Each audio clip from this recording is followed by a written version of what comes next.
Thank you for tuning in to Supercars Today TV. This is our show and tell segment, or as I always say, Bobby Bowser, the first guest we ever had on our show. This is installment 4.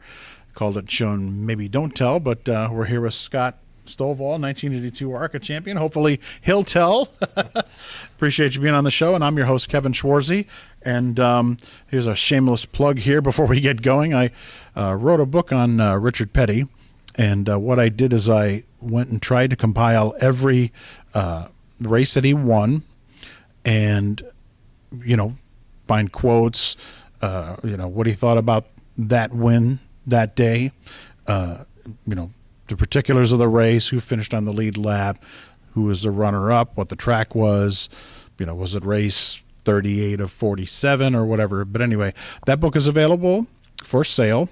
If you would like to get a copy, please get a hold of me at scttv91 at gmail.com, or you can leave comments in the Facebook page section at Supercars Today, or on YouTube at Supercars Today TV. And I'm excited to get after this because, you and I didn't really know each other before Daytona this year. We'd passed each other at the track before, but so doing a lot of this research, and I've always loved the color of the car and that it's different. So, my earliest recollections of a fan at Flat Rock in the mid 70s are of, the maroon and gold Louis Special with the big bowed out fenders, and to make the tire clearance, but moose driving. And that takes me back to my earliest days of racing. So finding all these pictures online had just, been a blast for me. And, and again, I really appreciate you having me here. And if you wouldn't mind taking a second, maybe tell where we're at here doing this interview. We're in Auburn, Indiana, at the Northeast Indiana Racing Museum. It's right across from the Auburn Auction Park, where they have the huge collector car auction every Labor Day weekend. And the Northeast Indiana Racing Museum has cars and memorabilia from a lot of the tracks from Northwest Ohio, Northeast Indiana, Southern Michigan, along with some NASCAR cars and Indianapolis 500 cars. Well, maybe if we get a chance later, we can you can take me through a tour through here, because I'll be honest, I've never even heard of it. So I'm glad that you guys invited me here to do this interview with you here, and I'm really looking for. I almost wanted to go see that first before we did the interview. No offense, but it really looks like it's a neat museum, and all the other museums. I've been to the Auburn Cord Museum, but I've never been here. And I really, not just the racing museum, but all the other ones as well. It really looks like it'd be a good time. And it's a lot of space to see here. And it's just off of Interstate 69 and I think exit 3. 326, I believe. It's County Road 11A. Yes. It's right across from the auction park here in Auburn. So anybody that's any kind of familiar with that, they're going to know right where it's at. And no offense to us, my Hoosier friends, but that stretch of 69 sometimes can get awful boring looking. And so maybe to break that monotony, you jump off the freeway and come on by the museum here. So again, appreciate the Northeastern Indiana Racing Museum. I was going to say association. I wanted to get that right, for inviting us in here. But here's our first picture. We'd like to introduce here on Show and Tell here on Supercars Today TV, and I'm going to hold that up a little bit to cut down on the glare. And the reason I'm starting with this young lady is because she was on every race car that was on the track that it was in your family. Maybe Yes, talk about was. your mom a little bit. That is Louise Stovall. It was always on the car on the left front fender, right behind the tire, right underneath the A-post. Louise Special, her I in her name was dotted with a daisy. It was just always on the car. As far as when we started running ARCA and we had contingency decals, they had to go around her name, or maybe that car wasn't going to be there. main primary sponsor, maybe. I don't know what you want to call it. But, Well, one way or the other, somebody's paying for something, and they're going to be on the car. And how is she doing nowadays? she's doing fine. She's had a couple little health issues, but she's in Florida right now with my brother and sister-in-law, and she's Your brother Jim? Yeah, my brother Jim. So she's doing fine. She's enjoying the warmer weather down there, of course. I don't blame her.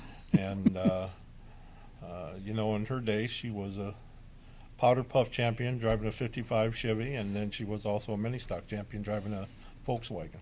I tell folks when they tune in that I try to give proper photo credit where credit is due, because most of these I found online, these photos, and I looked everywhere for at least a picture of her in a powder puff victory lane or something. I just could not do it, but I figured we at least had to start this off talking about Mom.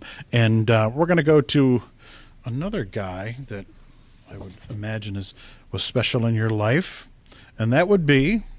That is Jim Stovall, father, patriarch, Stovall Racing Enterprises. Started with cars back in the 60s for Moose. And Moose Myers, 1977 ARCA, new car. I guess I called it new car champion back then, or big car. 75 ASA champion, 77 ARCA champion. I'm not too sure if he was I think he won the USAC championship too. I'm not sure about the USAC one. Now you're going to make me check. There you go. That's your job. That's my job, right? Keep it real. Along with having the race cars, we had a construction company that we ran and everything. And dear old dad passed away in 2012. But he had a great life. He loved racing. And he loved to laugh, and he loved that glass of. You can say it if you like, but he liked his scotch. Known for three things: maroon race cars, his scotch, and his laugh. and he's an ARCA car owner champion. And this photo is from trackforum.com. And the reason I put this up here is because I know what the guy behind the wheel means to you. Yeah, that was Moose. That was in one of the earlier cars. He was definitely one of the best around this area. He worked for my dad at a construction company, so I doing what? Running the concrete crews, doing all the foundations and everything. You have to be a Moose to do that. Wow, that's not easy work. Wow. He was the smoothest backhoe operator I've ever seen, I can tell you that. Wow. But Moose, he taught me a lot, and I got to ride with him in a few race cars. And he was quite the driver for his being nicknamed Moose, and as big as he was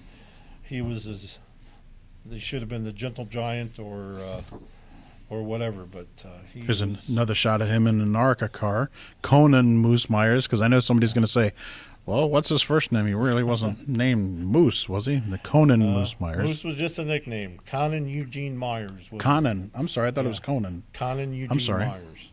Okay. Thank you. And he, quite the man. He, like I said, he was the best, and I just hope I could do half of what he did as far as his career. He started back in the, like I said, early 60s and drove these cars. There's some pictures around back when we had like 69 Chevelles and the tires were 17 inches wide and this and that and the other, and everybody's, you guys are doing this or you guys are doing that. No, we've got a Moose behind the wheel that can turn them 17-inch tires. That's what it took. Kind of like in Crocodile Dundee 2. You should have brought a gun, mate. No, I've got a donk. Yeah, there you go. Their big friend, You're watching Supercars Today TV, and we're in the show and tell section of our program with 1982 ARCA champion Scott Stovall, and now we're going to get to some of the shots of Scott. He pulled some of these out for this segment here, and this would be what? That is where it all began. Street stock, I started racing in 1977. That is a 1970 Plymouth Fury. We started in that car. It had a 318 engine. After the end of the second year when we finished, by the time we finished, it had a 440 in it. Wow. So, well, I have to upgrade a little bit as I'm learning. Go from the Minnow to the Titanic, right? And you said this was your very first race in the which race? Well, it was street stocks, and the very first race I ever drove in, it was back then we had 4-car dashes, fast forward, and we had heat races. And my first night out, of course, I was still trying to figure things out, and that was a slow heat, and I won the slow heat, so I won the first race I was ever in. And this track was? Villa Speedway. Wow. And history kind of repeats itself, I guess, with this next shot that you provided to us. Thank you very much. Once again, that was the first ARCA race I ever participated in, and I believe it was 78 or 79. 78 should have been, I believe. 78. That was also at a villa. We had 3 cars up there that day. Moose was in the primary car. Another local driver, Jesse Yates, was in the secondary car, and then we had this car that we threw together just to give me the experience in an ARCA car to see if I was going to be able to do any good. I can't read the number there. That's obviously not 0, is it? It is 0. It is 0. So we had a 0 and a 01, and then I don't know. Maybe they didn't expect me to make the show because they just left it 0.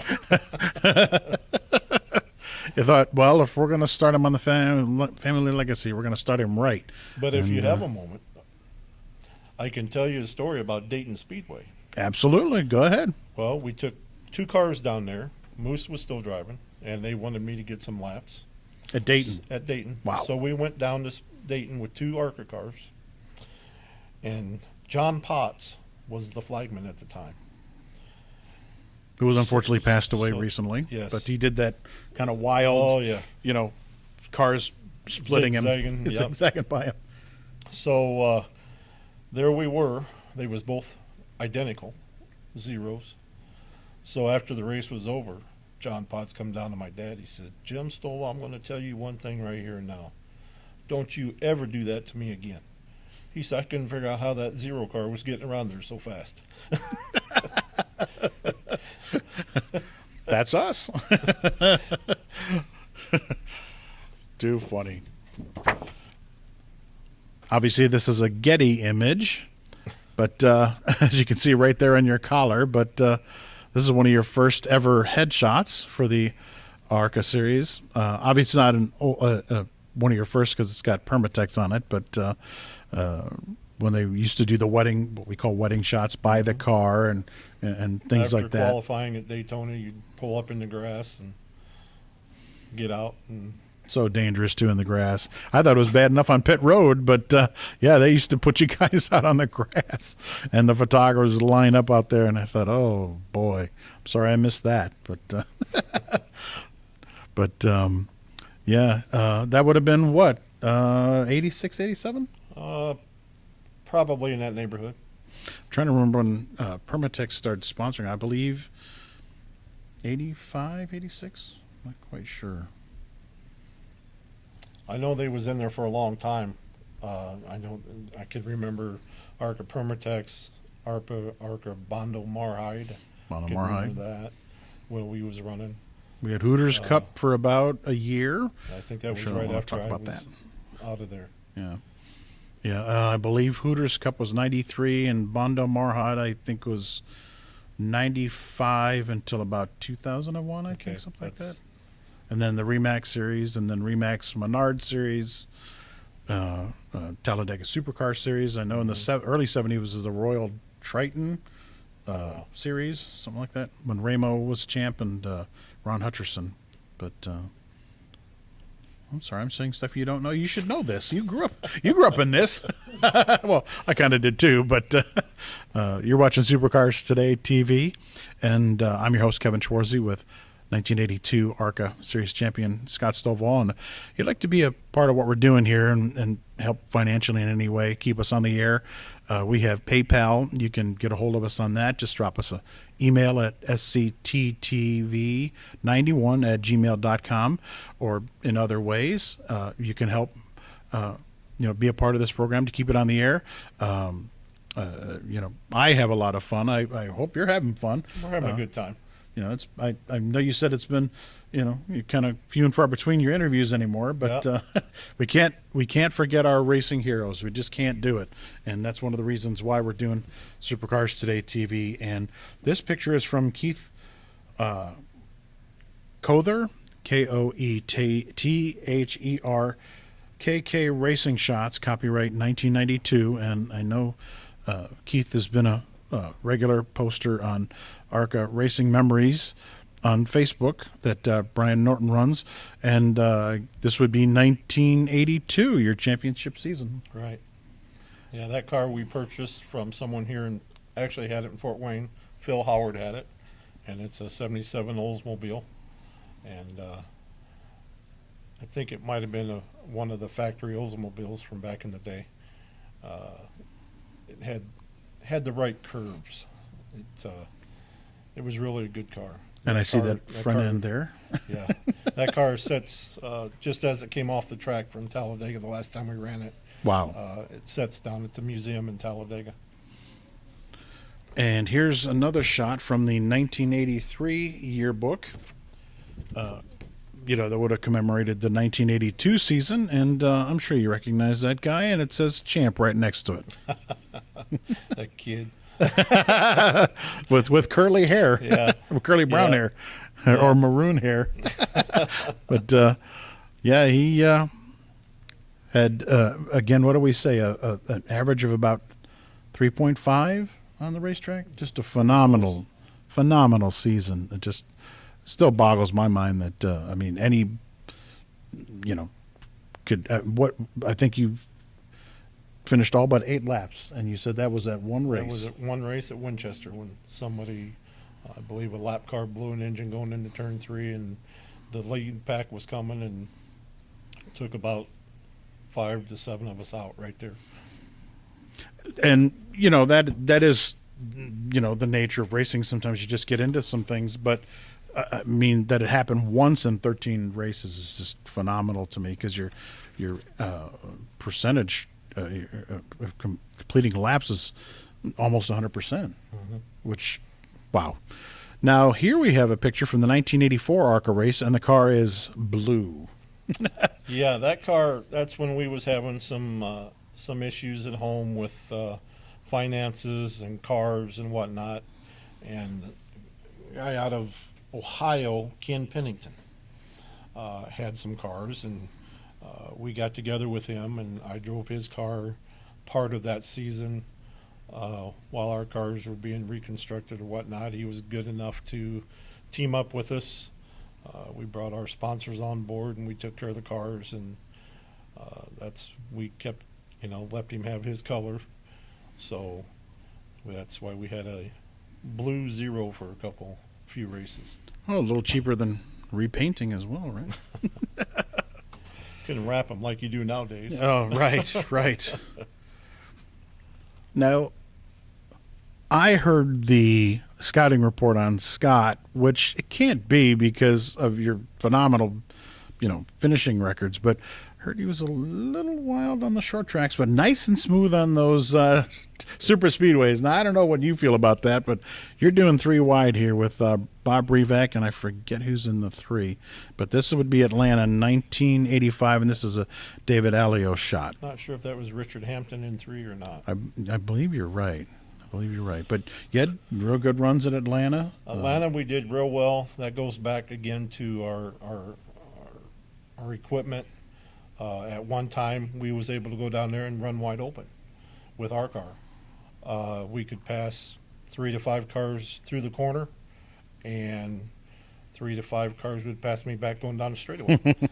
But at least you got to race the same guys all day. So yeah.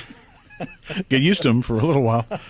And one thing that always not to say your cars were ugly or anything, but you guys always seemed to have flared out fenders. And I always thought, how do you run so good on those speedways with those fenders flared out like that?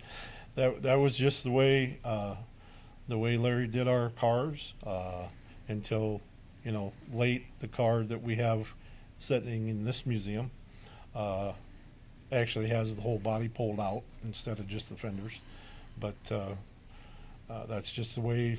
That's just the way he did them. That's all stretched sheet metal is how he did it. Wow. Hours and hours of pounding, and he.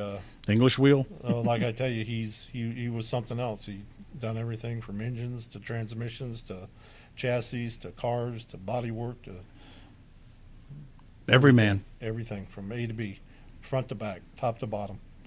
Wow, amazing.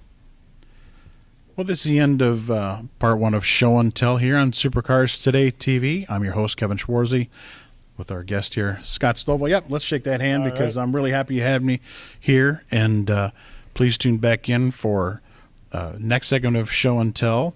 And again, please like and share our page if you would, please, and subscribe there on YouTube and hit that blue thumbs up button on our Facebook page.